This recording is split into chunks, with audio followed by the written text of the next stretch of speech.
Welcome to Munich. It's the OGAE Germany 2017 annual convention, and in the heart of Bavaria. We now have a big pleasure to welcome a couple of guys that never have been to Germany. But they were on the Eurovision stage this year, and we talked to them in Manchester on a staircase. Joe and Jake, hello, how are you guys? How are you doing? So how were the first hours to be in Munich? Pretty special, actually. Cold. Pretty special. Yeah, it's very cold. It's a lot colder than at home, and I don't say that very often.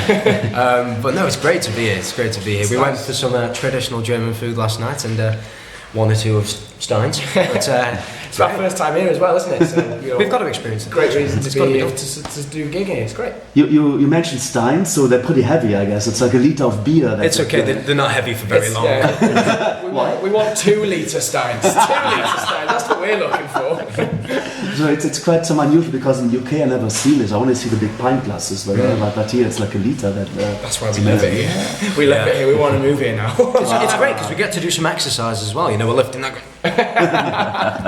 Well, on Friday, UK will be selecting their song for Eurovision 2017. Will you be involved in this? We aren't involved in that, actually. No, we're not. No.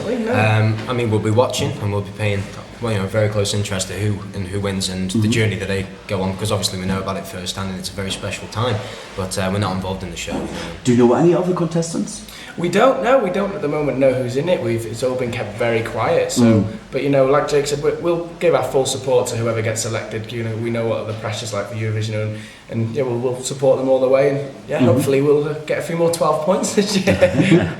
Do you have any recommendation you would give United Kingdom for the pre-selection? Right. We got told a piece of advice that we loved, which was remember to remember. Yeah, that's simple, but it really made sense. Great advice. I mean, if you break it down, really, it's like you're so immersed in like the whole Eurovision bubble and the whole thing. Like all of a sudden, getting up every day and speaking to like 100 journalists is so normal. Where most people wake up and go, "How many?" so it is quite a strange thing, and that becomes your normality. So it's like you forget to remember everything, and it was the best advice, because now we remember everything about the contest. We remember all the fun that we had, and all because we just remembered to remember. So what I like on you guys, you're so friendly, so cheerful. You really click together. So yes. How did that come up? That you came from The Voice? Yeah. So. And it was not thought of getting Joe and Jake together. No, it just The Voice. So it was just coming up after The Voice. Yeah, it was our decision. It was pretty much like, we got on as mates straight away, didn't we? We had such a laugh because we're both just as... you're alright. We're both idiots. And we just clicked straight away. Speak for yourself. End of joke. Bye.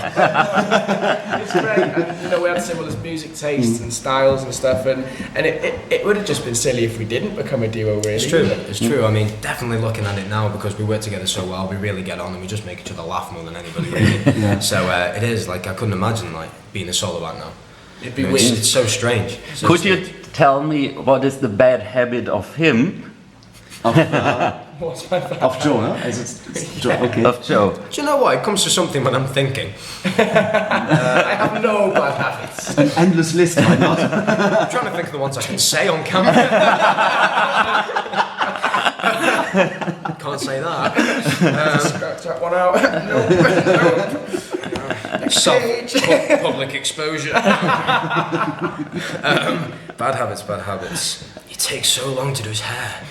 Well, it's a work of art, isn't it? Yeah, but you have to remember, mate, diamonds are made under pressure. Everything's got to be in place. Just for you guys in the camera, of course. That's what we're doing it. He's joking, it's for me. Just wait a few more years and then you said me. This bad boy doesn't take long. And do you have a revenge? What is his bad habit? Oh God. Bad habit. I might leave for this one. Bad habit.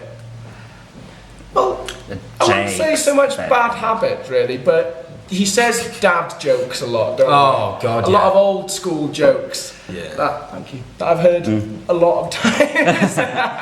Where did you get that jokes, Jake? I don't know, I just kind of accumulate jokes really through years of being annoying. To be honest. No, I mean, I love jokes. I love jokes and things like that. I love being told jokes. If they're funny, if they're not, then it's one of them where you go. But I'm really bad at like getting jokes, so when Jake tells me a joke, I am doing that face because I just never understand. That's why I generally keep the jokes short, because like, if they're too long, it's like, And if they're really short and like dad jokes, that was terrible. Let's never say that again. Do we have a joke ready at any moment? I ask you now, can you tell us a joke? A joke, right. Again, ones I can say on camera. Jokes. Help me out. You've got loads of jokes. I think that's why it's taken him so long to think, because he's literally got catalogues. I've got a whole encyclopedia in the back of my head. And then sometimes it's on special occasions when you see something happening and that triggers you a keyword that reminds you of a joke. Yeah. The same for me, it's not easy to do that actually. Yeah? Just trying to think of like random jokes now that aren't too boring.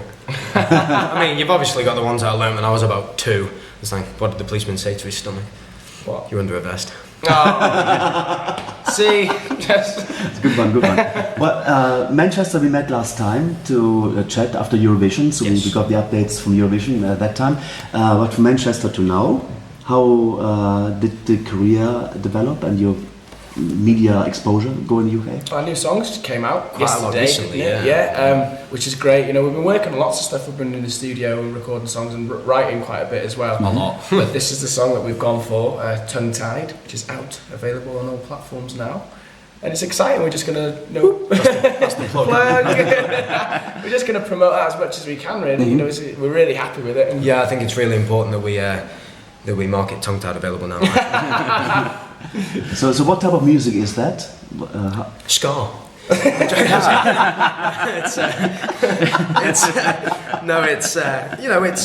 It's a song written by us, purely by us. You're not alone. Obviously, we didn't write the song, and as much as we enjoyed performing it, we always had that in the back of our minds because we've always been musicians and we've always wrote music. It was always in the back of our minds. It's like, oh, we didn't write this, and we want to be like massively proud of it. But it's hot. Like it's even harder when it's like, oh, we didn't write this. We're not, the sole musicians on this. So it's like writing this track ourselves. It's this like new song is our baby. Now you're in it's this growing together. so quick. It's growing so quick. My left arm's aching now. But now, will you be singing it tonight? Giving us the premiere here in Munich? We will indeed, won't we? We can't wait. Obviously, it's great to be here in Munich, first time here, and it's going to be the first time we've sung the single since it's been released. So, you guys are the chosen ones. Wow, The chosen ones. That's fantastic. I never thought I'd hear Joe say that. You guys are the chosen ones.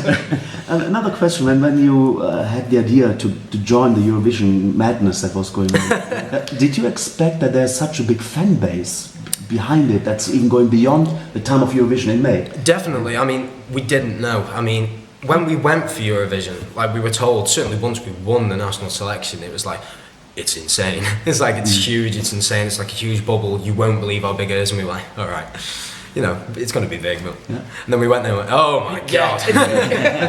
Literally, like, you get off the plane and there was like loads of people in the airport, like, just waiting for us and things like that, and then that was the start of Stockholm, and we were like, it's going to get a lot busier, isn't it? We obviously knew how big Eurovision was, didn't we? But it was such a shock to the system when we got there and saw Eurovision. To some people is their life, isn't it? And and it's such an amazing thing for us to have been a part of. And I think you never really stop learning about it as well, because like obviously we play a lot of the events, before Eurovision and post Eurovision. We've played a lot of the Eurovision events and the Eurovision parties, and you learn even more about it. You learn more about how the Eurovision fans dedicate themselves to the contest.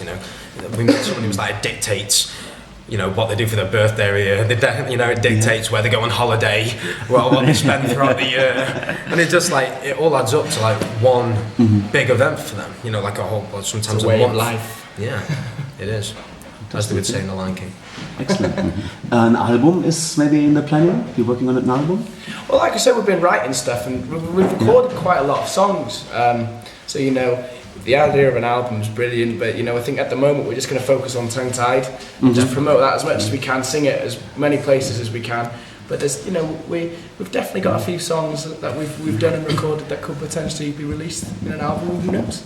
How difficult is it after Eurovision? Because at Eurovision it's like you get the attention of everybody, and after that I guess it's really difficult to be in mind of the record companies, producers and everything. What is your experience? Was it a hard job now to realize your project, your own new single? Very. It was such a difficult thing, because I think straight after Eurovision, like we flew back from Stockholm, we were in a hotel, and both of us were just like, faces on the floor. Listen, number one, something that we'd worked towards for so long was over.